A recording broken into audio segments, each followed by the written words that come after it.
Hello, everyone, and welcome to the Circle of the World podcast, where we discuss Joe Abercrombie's First Law series. I am one of your hosts, Lord Chamberlain Jeffrey, and here are my co-hosts, Archlector George, and Harrison, the Adeptus Historical. We continue our coverage of Last Argument of Kings, the third book in the original trilogy. And for this episode, we'll be covering leadership and A Rock and a Hard Place. So, let's get started. As usual, want to thank you all for your support, shouting all the fans. and shouting. And please, just reminding you to follow us continuously on our social media and YouTube page. We are on the Twitters. We are on the Instagrams. Are we on the TikToks? That was a bit of TikTok in a while. Yeah. You see, we as I've said in our recent posts, we're all getting back into the swing of things. We've all had some big life changes and things to go through and work and situations. So we have been a bit groggy on any kind of social media whatsoever. Mm-hmm. But we appreciate you guys all still coming to listen to our podcast. Yeah. I got one more big life change coming in about a month or so. But then should be okay. So we'll see. All right. That was a pause. So let's start off with our first segment, Best Meme of the Week. Georgie Boy, Archlector, take it away. Yeah, of course. I just want to point out again for anybody who didn't get the message, I don't pick these. So anybody who's decided to accuse me of favoritism when it comes to Tam Bor and that, then you can get fucked. But how dare you speak out against the Inquisition? So this week we have CO_Bradford64 on House of the Meme Maker, and of course it was inevitable that there was going to be a front mugshot meme. It just had to be. And it's the caption is, Baez watching as all of his planning and finesse in taking over the Union is undone by a swarm of grumpy peasants. That's really good. It's very good. It's a very very ironic, and I do like that. It was absolutely hilarious. Good. That was very good. And that mugshot is applicable to so many scenes in the First Law. For I'm surprised it didn't start like an avalanche of every single time somebody's like one scene came to mind is putting that mugshot to Lord Brock watching Giselle get crowned instead of him. Fucking what's his name? Wetterland getting taking his Wetterland's mugshot after raping a peasant girl. Oh god, yeah, there's many times that could be done. So yeah, thank you very much, CO Bradford64. Thanks for that. And so we'll move on to our first chapter read through, which is leadership. This is a fun one. So we start off from the perspective of Giselle, then King Luther, whatever. The first of his name and all that. And he is taking a tour of Adua with the homies Baez, Varuz, Kings of the Body, Bremerdan Gorst. They're taking a tour as to, I guess we could say the state of the defenses so far. And Jeff, I do believe that the youthful term is the squad. The squad. The firm. Yeah. He squatted up real deep. And and so he, I guess him and Baez are asking questions to Varuz of when did they arrive. They're talking about the Gurkish. The vanguard arrived before dawn, and more troops keep pouring in down the Kelm Road all morning, and they are already halfway to encircling the city. And Giselle's like, "Squeeze me, what already?" and Varuz goes, he says the Gurkish always like to come prepared, and they've already started to construct a palisade.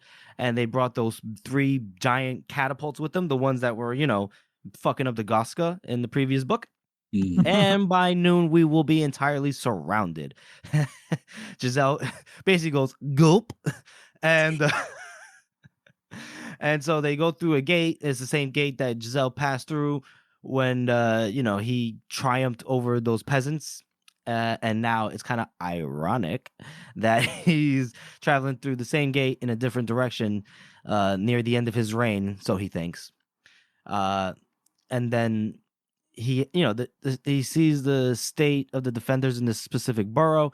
They're more like townsfolk with pitchforks, and he's not so confident in them, but come on, there are some popped up merchants with leather jerkins and short swords. Yeah. They're not all peasants. They'll handle the Gurkish pretty well, and so he gets off his horsey. He struts his stuff as only a king should do, and he climbs up the ladder to, I guess, this gate to the parapet of the wall. Is it Casimir's wall? I believe it's the most outer one. Harrison? Yes, it is. Thank you. And so he, before he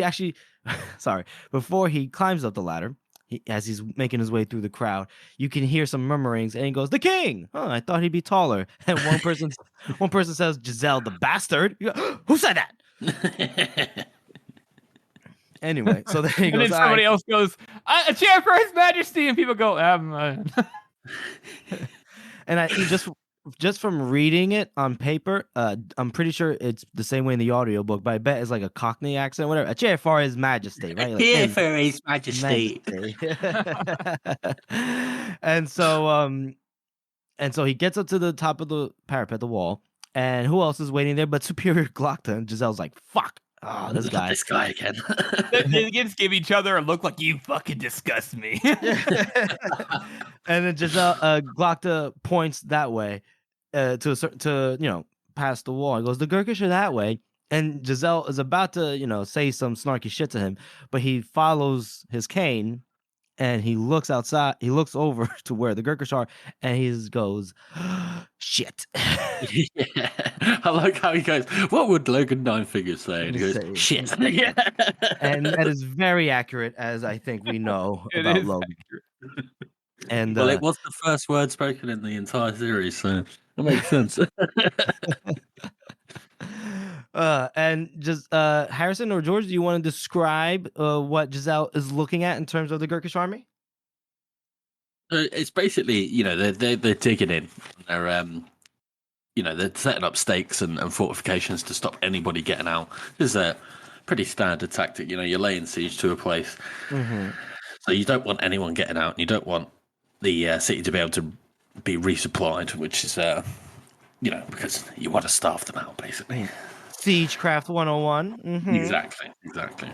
You can see the army still marching up the road, which I always think is like a crazy sight. There's so many men, trying to surround the city, that all the way down the Kiln Road, all as far as the eye can see, you can see just men marching up in a big old column.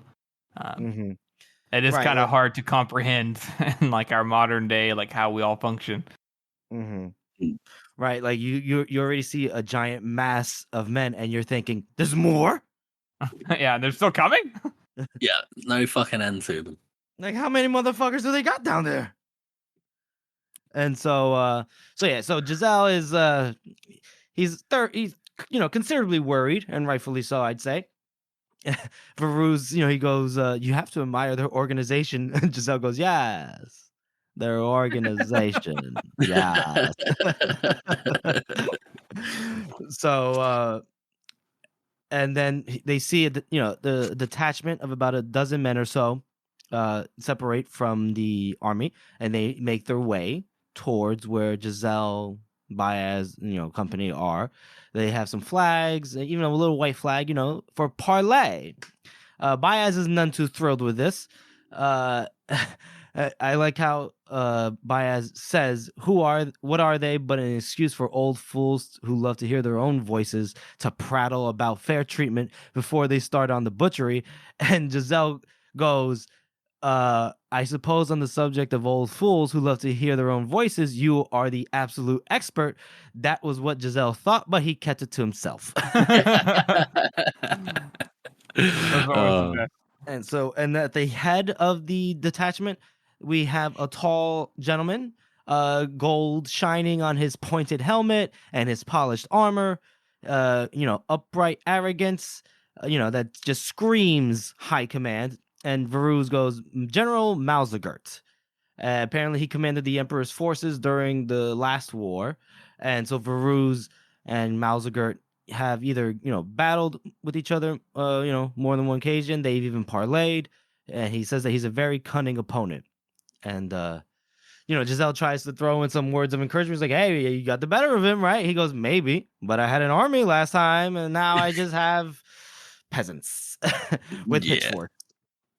So they come up, and the general announces himself. General Malzager, the chosen representative of His Magnificence, Uthman ul-Dasht, Emperor of Gurkul. And Giselle goes, "I am King Giselle the First." The general doesn't even hesitate. Of course, the bastard. I mean, we like to kind of think that this is an insult these days because it is, the kind of actual original meaning has sort of faded away. But it's not. If he wasn't the bastard, then he wouldn't be king at all. Right. So it's not really, I get it. It's like, yeah, I'm the bastard, but at least I'm king, biatch. Yeah, better than nothing. Better than Brock. Right. And then he offers, like, why don't you come in? We can just we can speak face to face like civilized men. And then Malzagert's eyes kind of glance over to Glocta, and he goes, you know what? Considering your history with unarmed emissaries, I think I'll pass. I think we're good outside. We're good here. I like this situation. I do. I just love how he just gives Glocka the side eye, and he's like, "Yeah, that guy."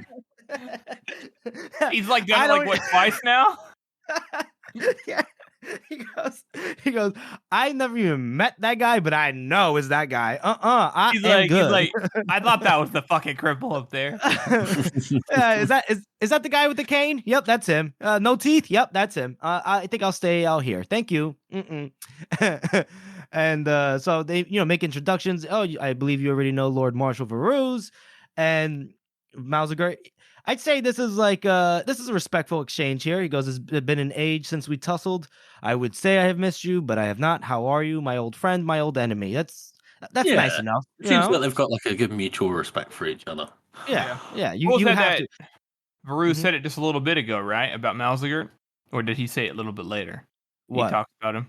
Well, he says that he's he's a cunning opponent, but you can still hate someone and think that they're a cunning opponent. Well, I just mean on a logistic side. Yeah, he says that Malzager is very, very capable, and just I was like, well, you beat him, all right? And he's like, I had an army then.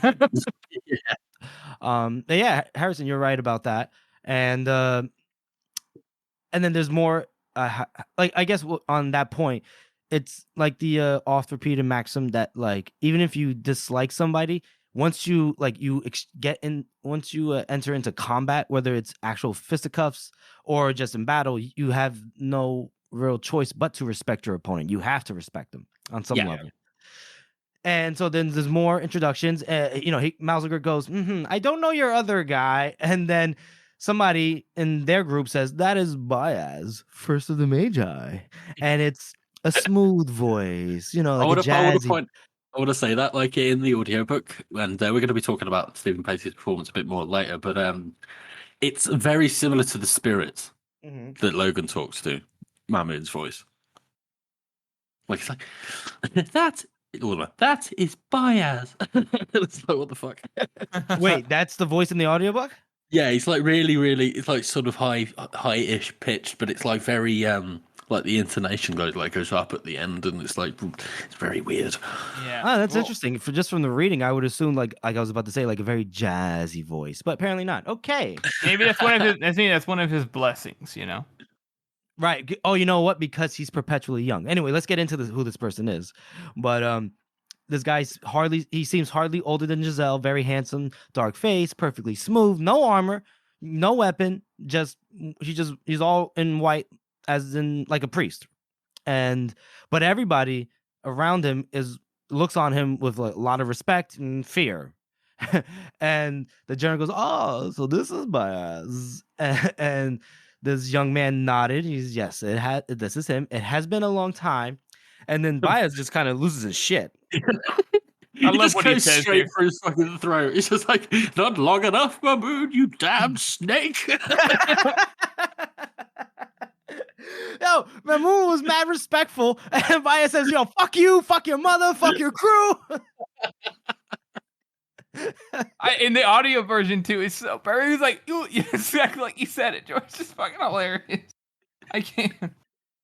It comes across in like when you're reading it, it's like so harsh, but like when you hear Baez, especially on the second read through, you're just like, come on, Baez, bro, what are you doing? What are you acting like a fool for? Yeah, and Giselle, I like Giselle's internal like description where he goes, the old Magus was so good at playing the kindly uncle that Giselle had forgotten how terrifying his sudden fury could be. Everyone's taking a step away. The Gurkish are like, oh shit. They're even like, they're all kind of like, oh fuck. And even Malziger goes, ooh, what the hell? But Mamun is not, he's unfazed. And he goes, some of my brothers and sisters and all them thought you would run, but I knew better. Khalil always said your pride would be the end of you. And here's the proof. You look old, Baez. You have dwindled. Baez just keeps coming back with the roasted, like, things seem smaller when they're far above you. Yeah, he's just like doing stupid fucking like back and forth between Mamun and Baez. Although, like, he says too, like, come closer so I can burn you, Eater. And then Mamun is like, yeah, I mean, at some point you could have done that, but not now. Mm-hmm. And he says, your power has leaked away with the slow years, while mine has never been greater. I have 100 brothers and sisters behind me. What allies have you, Baez? And then he looks at all of them and he goes, only such as you deserve, which is a burn on everybody else. Mm-hmm. And he calls... And he knows that Baez, he knows Baez doesn't really have anything else left. He goes, I know what you would have done. Like Khalil told me what your final desperate hope would be. Looking for that seed, boy, but it's gone. And you got nothing left. So you only got one choice. Will you come with us willingly and be judged by Khalil for your betrayal? Or must we come in and take you? And, Baez, the proud motherfucker that he is, you speak to me of betrayal? You who have betrayed the highest principle of our order and broke the sacred law of Eus. And so he's talking about not eating the flesh of men, which is the second law. So it's not the the highest principle, right? No, we notice how Baez is kind of, he's skirting the wordage there. Yeah, because the first one... Yeah, because the first one we know is thou shalt not speak to the other sides or whatever, converse with them, talk to them, touch them, whatever. And Baez goes, that one's not so bad. The eating people, that's really bad. How dare you? And Mamun says he's not proud, but Mamun says that he left them with the choice of a very dark path, and they've all had to make the sacrifices that they had to. But there's no point in arguing over the past. That he doesn't think neither of us will convince the other that who's right. That basically is left up to the victor, as always, and which is actually a very objective like point of view. And as a side note for Mamun here, it's interesting. I didn't really realize it until I listened to it earlier today that whenever he says you who portray the highest principles of our order, and he is Kalo's apprentice. So there are, I believe, I could be wrong, but that Mamun was using high art before he became an eater. Yes. And I believe it. I don't think it's spoilers to say, that's probably the case for any time somebody takes an apprentice. Is that they have the potential to use high art. So it is interesting to me that there are there are not that many magi, despite there being quite a few. There were 12 of them, and yet very few of them have actually taught high art. I wonder if it just takes fucking forever to do, and maybe that's why, or possibly what the deal is. Yeah, maybe like it's difficult. You need to show a high aptitude for it. I mean, look at Kwai. Yeah, low aptitude. What an idiot. Well, we've never even seen him do any magic. No, or even be a seer like he's meant to be. Yeah, I think you have to first understand. You have to educate yourself and learn first before you're even allowed to reach through the other side and pull out the magic. Okay, but then Mamun is quite young. Or he looks young because he started eating when he was young. But if he was doing high art before he started eating, then he must have been that age. That's true. That's true. But it never stated when he started training with, and he might have been training with Kalu for longer, and because of how Magi age, he was already aging slow. Who knows? Yeah, think about it. Like Baez, he talked about his past when he was trained by Juvens, and he said he was a young boy. He was a young man or whatever. Yeah, he could just a boy. I was just a boy, and I was burning fools. Mm-hmm. Just a little guy. Just a little lad. It's just interesting to think about how that you can teach high art directly. It's just not done very often, apparently. Right. So so Baez, Mamun asked him again, will you come to Sarkant and answer for your great crimes? Will you be judged by Kulul? Again, this flabbergasted Baez, the proud man. He goes, judge? He? Judge me? No, fuck you, man. He's like, come and take me if you dare. I'm waiting. And then Mamun says, all right, we're going to come. We've been preparing a long time for it. And then they just start staring at each other. And Giselle's kind of like, he thinks to himself, wait a minute. This is supposed to be between me and the general, and it turned into you two fuckers. What the fuck? And he goes, speak your terms, general. And then Malziger goes, okay. Firstly, if you surrender the city of Adjoa to the emperor, he is prepared to allow you to keep your throne as his subject, of course, paying regular tribute. And Giselle goes, how generous. What about Lord Brock? We thought you could promise him the crown. And Malziger goes, well, we're not all that committed to him. Plus, he does not hold the city after all. You do. And Mamun throws in and we have scant respect for those who turn on their own masters. And he looks up at just snarky bitchiness all around. I love it. Which is the first time not the first time, but it's like the first direct. I think what's her face? In Dagaska, she hinted at something similar. But Mamun basically is flat out saying, "You fucking betrayed your master, Baez." Right. Well, you're talking about could Sickle. be referring to when Baez Canadius? left. Yeah, when he left to go and be with Canadius instead of. Well, then it's twofold, isn't it? Yeah, but we can learn more. We can talk more about that once we find out more about it. Of course, yeah. Yeah. Sorry, Jeff. No, you're good. I'm not. Don't getting ahead of myself. No, you're fine. And then Malziger continues. Goes. Secondly, all your citizens can continue living however you live. Just live in, continue to live in freedom, or as close as I like this, or as close to it as they have ever really been, at least. And Giselle continues. Goes. Oh, your generosity is astonishing, but it really wasn't that ironic, apparently. And then Malziger says, thirdly, and he kind of like, he looks at Mamun nervously real quick. He goes, the guy known as Baez, first of the Magi, whoever that could be, be delivered to us bound and in chains so that he can be taken to the temple at Sarkant to be judged by the prophet Kulul. And those are our terms. Refuse them, and the emperor has decreed that Midderland shall be treated like any other conquered province. Many will be killed, a bunch made slaves. We'll have Gurkish governors, yada, yada, yada. And then Giselle was about to refuse on instinct. Then he kind of like pauses. He goes, wait a minute. These terms are pretty generous, actually. I could have more authority as a subject of Othman al-Dost than I did with Baez, just constantly over my goddamn shoulder every day.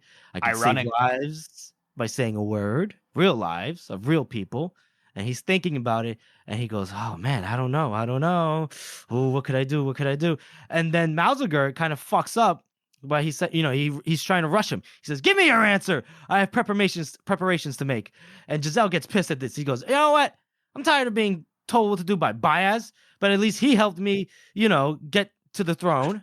I'm tired of being insulted by my wife, but at least she's my wife. And my patience is stretched thin. I'm not going to be ordered around by this fucking general and his priest. And he just says, I reject your terms. I reject them utterly and completely. I am not in the habit of surrendering my advisors or my cities or my sovereignty simply when asked, particularly not to a pack of Gurkish curs with small manners and even smaller wits. You are not in Gurkul now, General, and here your arrogance becomes you even less than that absurd helmet. Giselle's talking he's spitting some fire right here. I do love the fact that Giselle's fucking like his decision is based on the fact that he just like tells him to hurry up. Like, Yeah, exactly. And he You can't continues tell me on. what to do. He continues on that he goes, might I add, before you scuttle off, that I encourage you and your priest to fuck each other. Who knows? Perhaps It's you could persuade the great Uthman ul-Dusht and the all-knowing prophet Kalul to join you. And then I love this part where a translator has to come in and like explain the details of that last part. And then once the general understands, he goes, ah, how dare you, animals. I like that too. Like he's like, and may I add? That doesn't even need to add this in there. It's so unnecessary. He's just pissed. And then he goes, he rides away, and then Mamun like lingers just a little bit longer. He goes, all right, so I guess we're gonna put on our armor. May God forgive you, Baez. And Baez is still pissed. You need forgiveness more than I, Mamun. Pray for yourself. And Mamun says, I do every day, but I have seen no sign in all my life that God is the forgiving kind. And he just rides away. And now Giselle's just left. Go ahead. I have a lot of thoughts on this line. The way he says, like, may God forgive you. It's interesting to me that Mamun knows exactly who Kalul is, and Kalul is the prophet. So whenever they're referring to God, presumably from everything we've seen, they're referring to like Ayuz himself as God, possibly like Juvens or something. It's not really clear, but it's interesting that he says this because he knows a lot of things. So it's almost implied that he's praying not specifically to God himself, but to just the idea of him.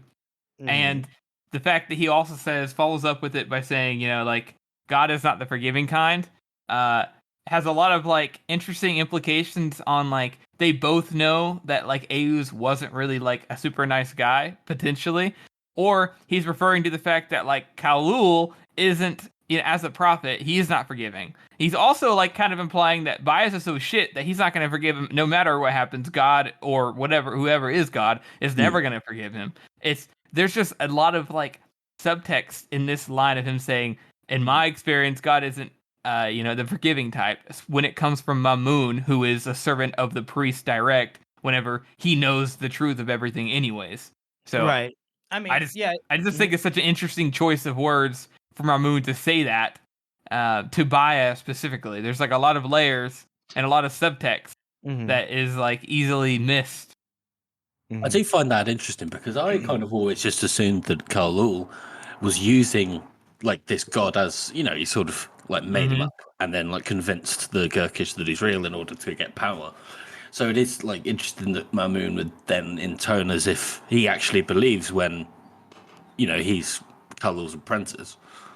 Yeah, I mean, we can talk about it like, there's the layers like Harrison pointed out where it's like, is it Juvens or Ayuz, or is it just a higher power that's amorphous that, doesn't, it's not personified by anything, and similar to how the ancients, or you could say the early, the Middle Ages, how when, Christianity, Judeo-Christian and Islam, they create, paintings, portraits, like they created an image of what God would look like, but that's not to mean that God is in this case a human, or is just the way you can picture them in your mind that makes the most sense.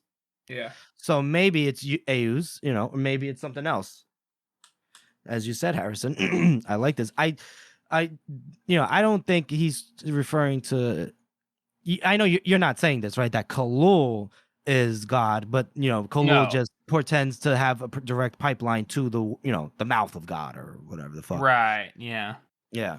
It's just weird that Mamun himself, is going with all the knowledge that he has, is like, and he in the little short story we see of him, in Sharp Ends, he also has the sentiment of God, and so you wonder at what point is he like fully mixing the two between what he knows to be God and his own idea of God, or is there something that we are completely missing in this, or is it all just like this subjective thing where he's like, it's just very interesting to hear Mamun say that with all the knowledge he has.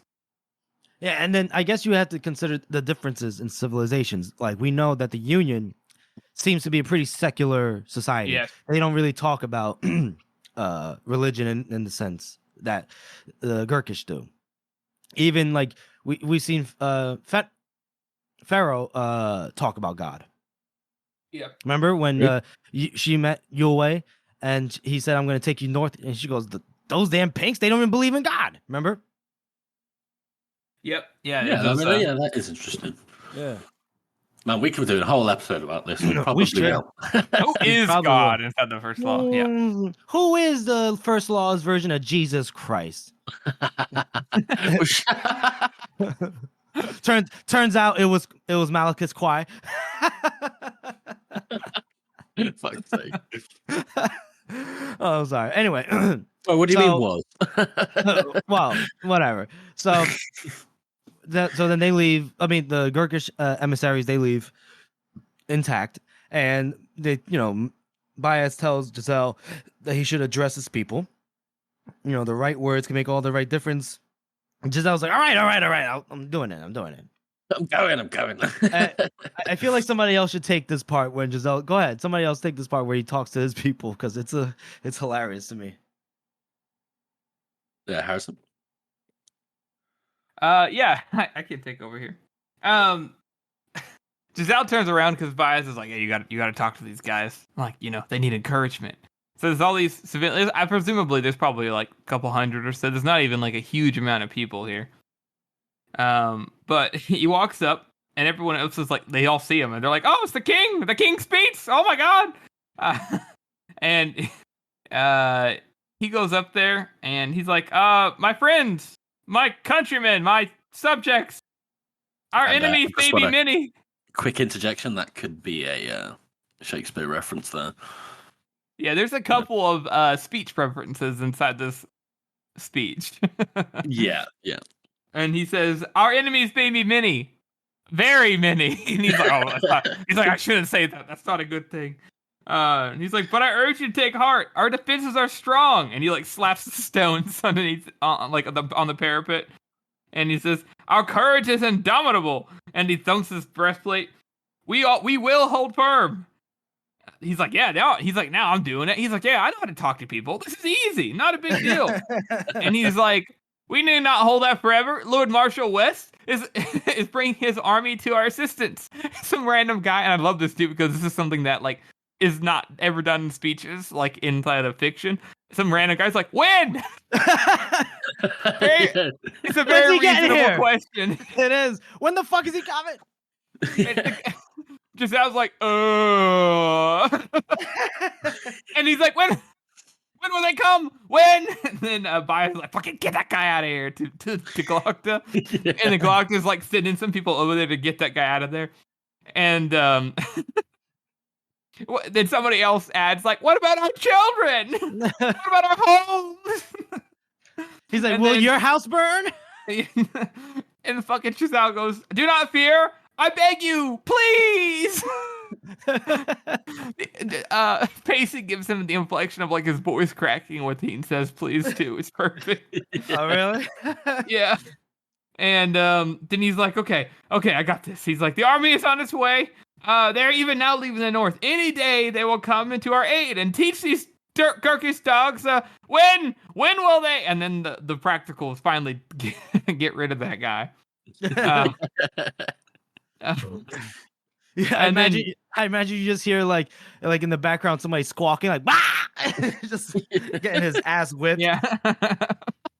But Giselle actually does recover from this really well, and one of his few natural talents, he's like, "In the meantime, we will let these Gurkish scum. Will we let these Gurkish scum ride free over our fields, over the fields of our fathers?"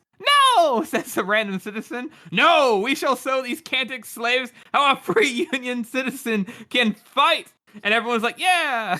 Yeah, lukewarm agreements. We will fight bravely as lions, as fiercely as tigers. He is warming to his work now.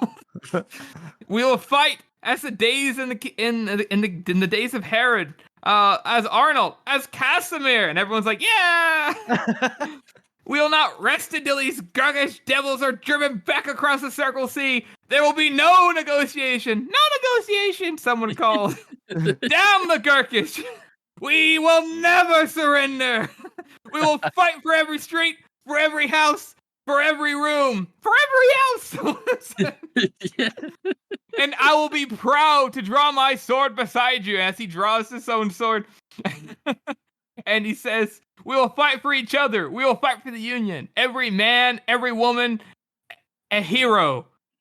And that seems to get everybody pretty riled up. And honestly, it's good for a somebody in his position to say this in front of people. This actually has pretty resounding effects. It has echoes throughout time, because when was the last time somebody said, I'm going to fight with you. We're going to fight for everything we stand for. And he already followed this up by saying they're going to already fight for every inch of territory in the close council. So it's it's one of the most killing things that Giselle does, and it does stick, I think, even as silly as it kind of is in certain ways. He's doing all the whole Winston Churchill thing. I always do like this part a lot, because it's like, yeah, you go, you got this, Giselle, fight for the people. It was good, and I love how Joe always puts his Joe twist on it, where right after that, everyone's cheering and Giselle's feeling really good about himself and everything. Baez goes, nicely done, and Giselle, he's just tired of Baez. He goes, I know that I did it nicely. I don't need your constant. And then Bremerdan Gores, he kind of pipes in, he goes, Your Majesty. And then Giselle, he rounds on him. He goes, how dare you interrupt me? What the hell? And then basically, I imagine Gorse is just pointing, but then Giselle kind of looks at the corner of his eye, and there's like a fucking, an explosion, and he goes, what the fuck? And then the Gurkish have started their bombardment, and they use black powder, Gurkish fire, whatever they call it. Yeah. And so now they're just, starting to bomb Adjoa. And Varus, he, states the obvious. The Gurkish bombardment has begun. And Giselle's just kind of frozen, and he goes, And then Gorse goes, Your Majesty, you should return to the Agriant at once. And Giselle goes, yes, of course. And that's how the chapter ends. Boys, how do you rate that chapter? Harrison? I think this is kind of a weird one for me. I think I'm going to rate this as a good 7 out of 9 figures. I think it's a really solid chapter. There's a lot of exposition and subtext, and the conversation is good, and there's just a lot of small things going on. Mm-hmm. And I liked how Giselle, he kind of does rise to the occasion, despite him kind of being, he always gets too hyped up, and it's like, oh, fuck you, fuck everybody, I'm the king. But I think a solid 7 out of 9, because it is just a lot of talking, really. Yeah, right. Mm-hmm. I'm going to have to go for the exact same score. I'd say 7, because I absolutely do love the interaction between Mamun and Baez. They just, especially Baez, just basically reduced to this spiteful child, and he's just insulting him over and over and over. And Giselle almost having a revelation and giving up the city, and then he's like, wait, no, he just insulted me. Actually, I'm going to kill everyone. It's just such a fucking Joe thing to do. I absolutely love it. Because you expect, in a fantasy book, it'd be like Giselle would be considering it, and he'd be like, no, I must never give up my city, and blah, blah, blah, blah. But he's not. He's just just annoyed. Mm-hmm. I think that's absolutely brilliant. That was good. I'll give it. I'm close to you guys. It's just it is just a lot of talking from the parapet. So I'll give it a 6 out of 9. For all the reasons you guys said, I just as much as I enjoyed it, not a lot really moved forward. Mm-hmm. We just saw Giselle kind of get shunned to the side by Baez and Mamun's bickering, and then and then we just have Giselle giving a rousing speech, only for it to be cut short by the Gurkish saying "fuck you and your mothers" and just starting to bombard them. Mm-hmm. So 6 out of 9 for me. Well, that was a good chapter read through. Let's move on to our next segment, which is character spot. And we just met this guy. Who wants to take this one? So General, go Yeah. George, go fire away. So we're gonna do General Maszy, who he's got like 6 or 7 lines, and we've done more with less, like you said. So he just seems like, especially when Varuz seems to have such a high opinion of him. He's been around for fucking ages. You know, he was in the last war. He may have lost, but you know, he was still kept around even after the old emperor fell and the new one rose up. Which, you know, must take quite a lot of political savvy. Yeah, I didn't think about that. Yeah, we didn't consider that. Yeah, normally when you take out the old regime, you take out the entirety of the old regime. Oh yeah, definitely. Yeah, so he was good enough to be kept around after that, even though he might have been a threat to the new administration, as it were. Yeah, nice. We know he likes to stunt, right? You know, his helmet, his armor, all in gold. You know, he's a bit showy. A bit showy. And he seems to be quite respectful, you know, apart from calling Giselle a bastard, but you know. Yeah. Well, he cut straight calls him a bastard. He cut straight to the point right there. No nonsense. Exactly, yeah. Like, he doesn't go out of his way to sort of. Well, actually, he does, doesn't he? He kind of pisses Giselle off when he. Yeah. He should have waited a little bit. Yeah, I mean, usually when you come up with this kind of thing, it's like you have until nightfall or whatever, but not this time. Right. It's just like, nope, you got to give me the answer now. Yeah, I do. I like how he does seem very capable. Like, this is the only scene we get him in, right? As far as I'm aware. So, yeah, I think so. In the like you guys said, Varuz really respects him, and he says, like, you know, they tussle back and forth. And as silly as Varuz is, back and forth in these different chapters, because he's always just seems like a puffed up asshole sometimes. He is obviously capable, and so the respect he has for Maszy is commendable. And also, Maszy definitely has the vibe of like, I am fighting for what I believe. This is the right thing to do. I am a soldier of the army. I know my position. I know my job. I am good at my job. Hence why the army before you is so well organized. So right. Mm-hmm. It's just nice not to have. It always seems like in a lot of stories, you know, that the enemy army thing. Well, thank God the enemy is incompetent. You know, with the Gurkish, right. You know, they're just fucking brass girdles. You know, they're fucking whatever. They're fucking whatever name you want to call them. But in this case, Maszy is quite formidable, as well as Mamun, which makes them more terrifying. Yeah. I have a question. What was that? They are brass girdles? I was just coming up with some kind of insult, you know. But what's brass girdle? What's a girdle? Guys, it's a Hobbit. It's a Lord of the Rings reference. I did not get that. I know. It's really obscure. I know. I'm sorry. I watched the trilogy for my birthday, so I've been overloaded with more references than my usual, which is already high. Than your usual nerddom? Yes. Okay. All right. No worries. You can cut it out if you're embarrassed, Jeffrey. No. I'm gonna leave it in. I mean, this is first and foremost our nerd podcast, so we're good. Obviously, my street cred has been shot by the revelation that I started this kind of podcast. So, you know, whatever. Your street cred. You have that? I didn't have any. The person was homeschooled. All right. So, thanks for that. We covered Maszy for our character spot. Nice one. So let's move on to our second and final chapter read through, A Rock in a Hard Place.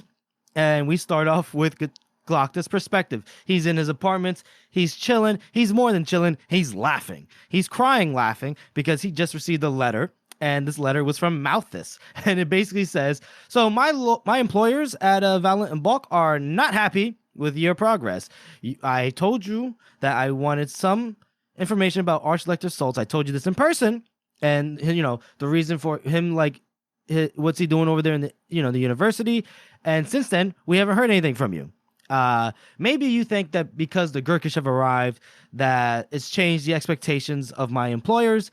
let me let you know, it has not in any way whatsoever. Nothing will. You will report to us within the week, or His Eminence will be informed of your divided loyalties.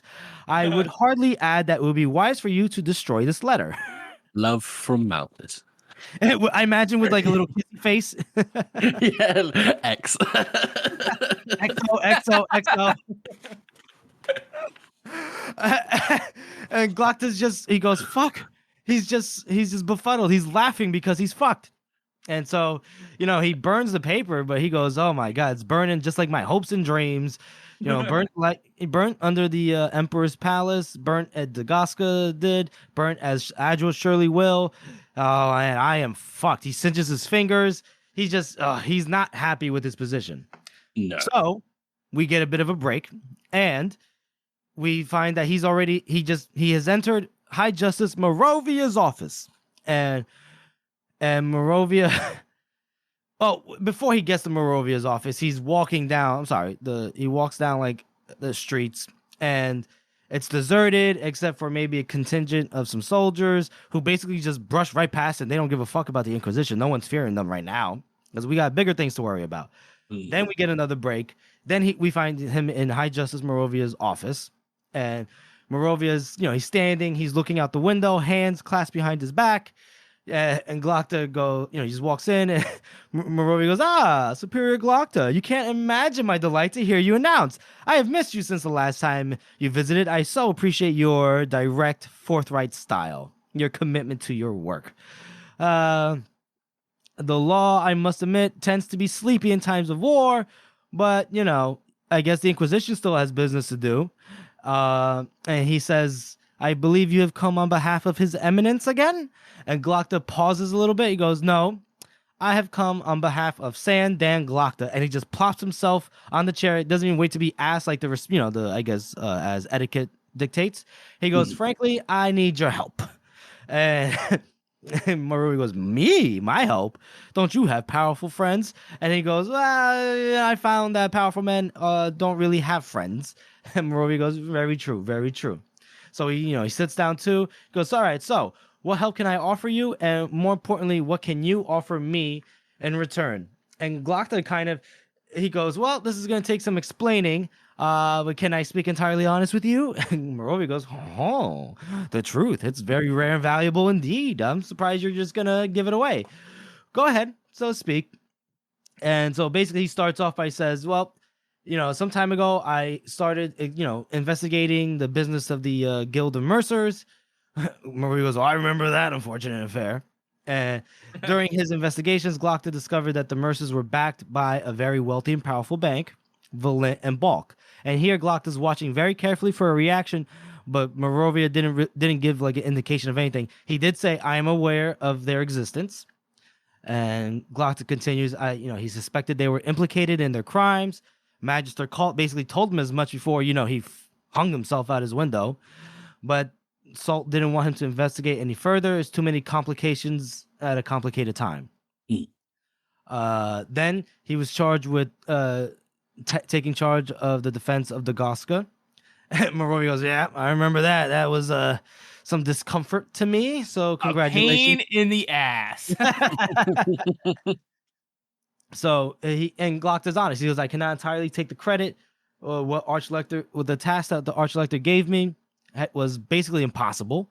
Dagaska was just rife with treason and surrounded by the Gurkish. And Rovia's like, yeah.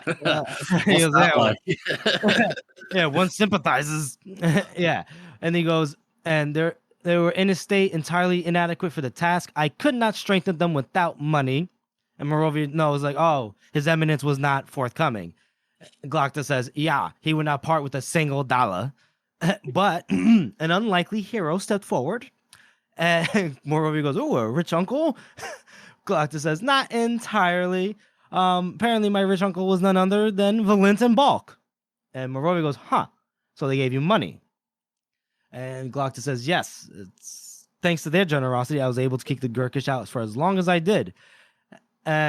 Moravia asks, what did they want in return? And he goes, basically, whatever they wanted. Shortly when I returned from Dagaska, I was investigating the death of Crown Prince Renault.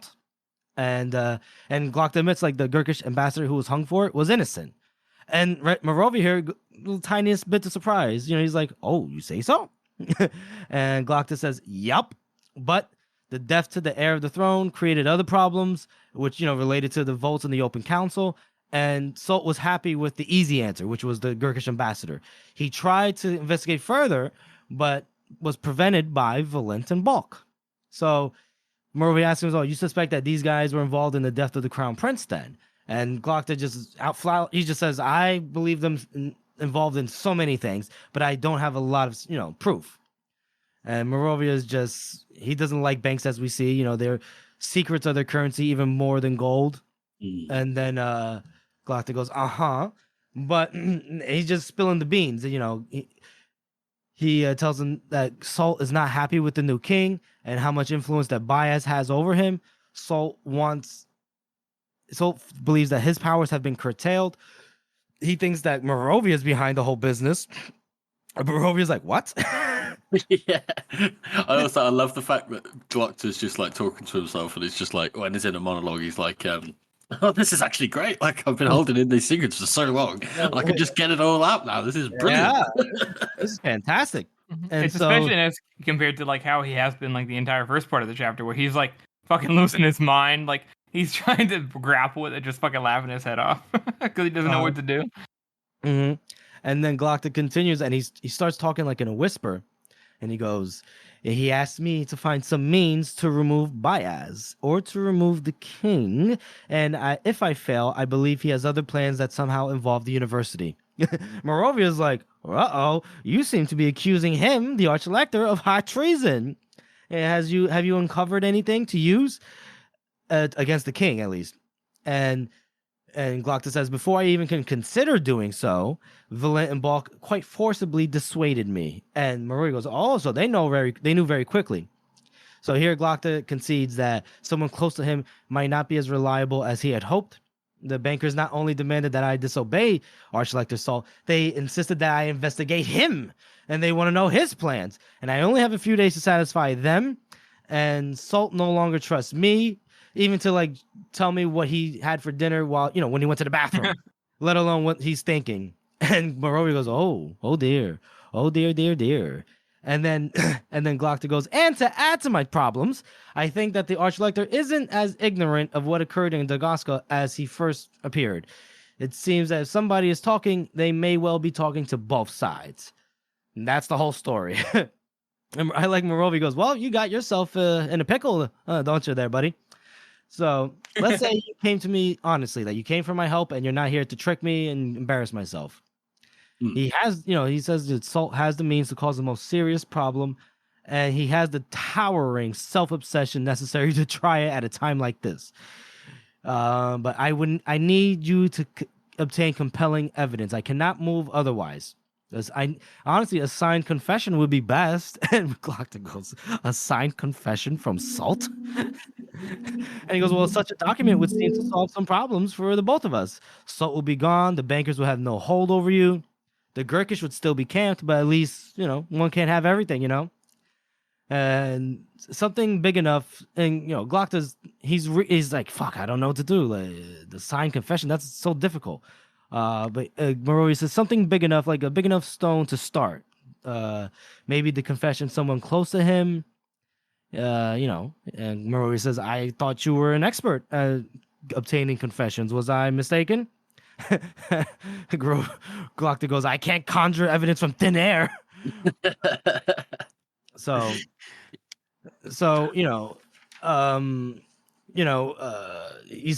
goes, "Well, this is what happens when you choose your masters." And Glock goes, "I didn't choose this. I chose glory, but the glory ended up with me being crippled. So anyway, not making that mistake again." Yeah. But Morovia goes, "Well, the world is full of tragic stories, but it doesn't really make a difference to a man in my experience. So I wish you a good day, and just, let me know what happens." And then before Glock leaves, Morovia calls him and says, "If someone close to you is talking, you need to shut them up right now, because, you can't uproot treason from the closed council if you haven't cleaned up your own yard." And Glockta goes, "Oh, don't you worry. As of right now, I'm sharpening my shears." And we end the chapter there. Ladies and gentlemen, well, not ladies and gentlemen, boys, how would you rate this chapter? It's an interesting one because it's a big step. It's a big change for Glockta. He's kind of snapped, and he goes with Ardy's advice to find a new master. Mm-hmm. So I do like this, and I think I'm going to give it a 5. I think that's being a little bit generous because we haven't really heard much from Morovia until now. All we know about him is that he's sort of Salt's opposite.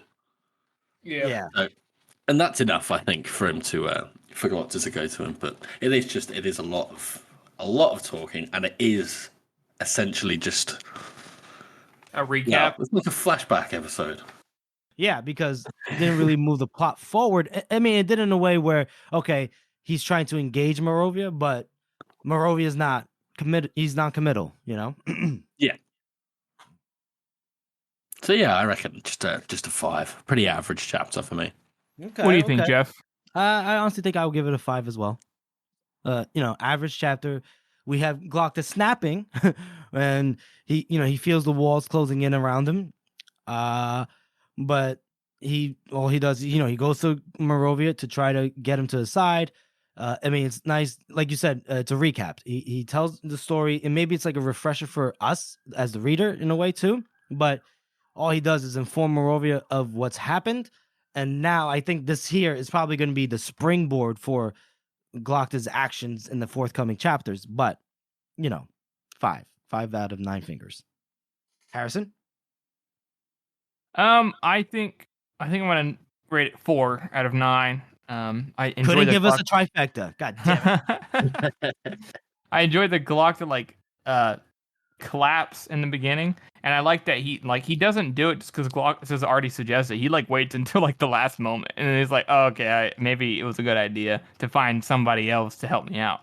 Mm-hmm. And interestingly, he goes to Morovia with nothing.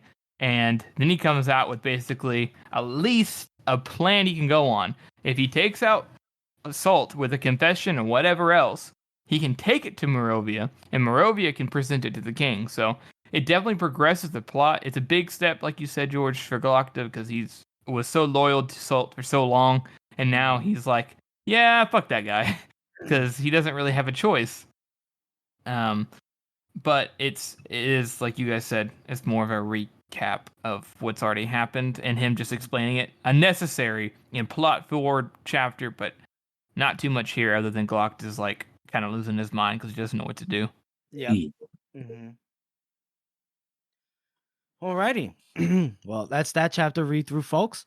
And so let's move on to our next and final segment, the community interaction segment. Harrison, take it away. We have finally gotten back to doing some polls, or should I say I have. Woo. I haven't been doing it for a while. It's because of life circumstances, like we talked about at the beginning of the episode. But this one I posted is about Pacey's favorite Pacey performance, which we did mention last week. And so I posted a poll, and I just kind of put a general bit up, some ones we talked about, a couple others. So I put Glockta, Baez, Shivers, Logan, Casca, and Gorse. We all thought that Glockta is definitely one of his best, if not his best. Well, the community overwhelmingly agrees that Glockta is his best performance in the First Law series by a long shot. With Casca coming in second, and literally everybody else, Baez, Shivers, Logan, and Gorse, all coming in the 30s. Yeah. I'm surprised that Gorse didn't get higher than anyone else. I didn't hear you. What you said, George, right before? I said they're coming in even. Oh, yeah. Okay. And like I said, I'm quite surprised that Gorse is the lowest voted, because I find him absolutely fucking hilarious, and so do quite a few people.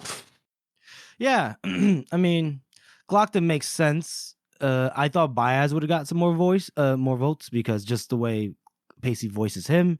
Casca makes sense. I'm surprised he didn't get more, but Gorse, yeah, I guess, yeah, Pacey, especially from the heroes that I think people were looking forward to it. I mean, people might have been excited. I thought people would have been excited to see Pacey voice more of Gorst, from when Giselle and him dueled in the first book to the little tidbits we get from him in Last Argument of Kings.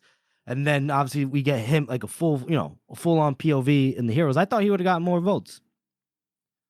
I think it's just, this is what happens sometimes. We didn't realize that, I didn't realize, I guess, but that Glokta is so overwhelmingly popular from a performance perspective. And it makes perfect sense. I mean, he is arguably the best, I would say very firmly the best performance space he has, because between the lisp and his inflections and his laughing and the amount of screen time he gets, it makes total sense that Glokta is such a massive winner in this. But I just didn't think about that at the time. I thought that surely some people would think that, like you said, Gorst would do better, or Casca. It did do second best because Casca's voice is amazing. But or even Baez, because Baez is very unique as well. There's a lot of subtleties in Baez's voice, and there's a lot of nuance. Especially the more you read of Baez or listen to Baez, the more you get invested in his the voice acting of him. But there's some people in our Discord, somebody pointed out that Brother Longfoot is a good contender, and I completely forgot about Brother Longfoot, and that's so true. Brother Longfoot's one of the most unique voices in the entire series. Should have had him up on there. I'm sorry, I failed. There's a couple of comments there as well that have some extra ones. Somebody really likes Pharaoh, but that's only one mention there. Yeah, Pharaoh is definitely unique, and she has some highlights. Somebody said of the minor characters, they love Frost, which, poison, all that. Pedestrian. Pedestrian. Excellent. Etherant. I don't know. Go ahead. I was just going to ask you, I don't know that I don't know if you mentioned it, but did you choose these options just because of the books that we're covering so far? I did, but also I mostly based it off of what we discussed last week, because you guys the only one I actually added in there was Shivers, because Shivers, I was thinking as I was posting it, I was thinking about how his narrative of how his voice changes even into the Age of Madness trilogy is quite fascinating and it's really good for how it transitions over time. And somebody mentioned that too, like, oh, I love Shivers, and but that's what I base it off of, Jeff. Okay. There's a couple of sorry. Go ahead. I was gonna ask you, Jeff. What were you? Why'd you ask? Did you have someone else in mind from later on? No. Just because I was just there's obviously a lot more POVs. I imagine from the later books, but obviously we haven't covered them. But these characters that are on the list, they're the characters that we've heard so far in the books that we've covered. That's just asking. I mean, there's a lot of characters that, especially later on, like you say, that have like very unique voices. You mean you got like Temple? Temple, I think, would be quite the very educated sort of voice, which I think is very interesting. You got like Broad. I think has got quite an interesting, well acted voice as well. But there's not a lot of mentions from the Age of Madness at this point in these comments. I do like that somebody brought up Archlight to Salt, because obviously Archlight to Salt is absolutely fantastic. You crippled worm! You crippled worm! Fucking love him. And somebody also mentioned Lord Marshal Burr as well. Yes, very unique one. Yeah, he's a great one. Yeah. Oh, all right. And as much as I know you don't want to hear it, Jeff, but he always appears. His Waren's voice. Waren's voice. He does that. Somebody did mention down here 2 days ago. Galacta, Casca, Baez, Waren in that order. And Waren does have a good voice. It's very unique and it's very entertaining. It's part of what contributes to his love, people's love for him. But yes, definitely. I talked about it last week, but I think Savine's is really good, and somebody did mention in here like Savine's voice is, how it is like an interesting combination of like like her character, it's herself, is between Artie, Giselle, and Glocta. And Pacey does an exceptional job at combining those three in different ways and different times and different aspects. It adds a lot of character to her. Mm-hmm. But anyways, that's all. I think I probably will continue this line of thinking for the next poll and kind of see what people think on the other books. Love it. That's our show, everyone. We want to thank you all for listening and supporting this podcast. As you all know, this is a passion project for the three of us, and your support really does mean a lot to us. Join us next week as we cover Charity and Better Left Buried. And make sure you follow us on all of our social media. We're on Twitter, or is it called fucking X now? And we're on Instagram. And let us know if you want to get involved with the Discord or anything else. Send us an email or send us a message on Reddit. And if you haven't already, please subscribe to our podcast on Apple Podcasts, Spotify, Google Podcasts, or any podcast app that you use. And please make sure to rate and review this podcast. Thank you all again for listening. Mamun, you damn snake!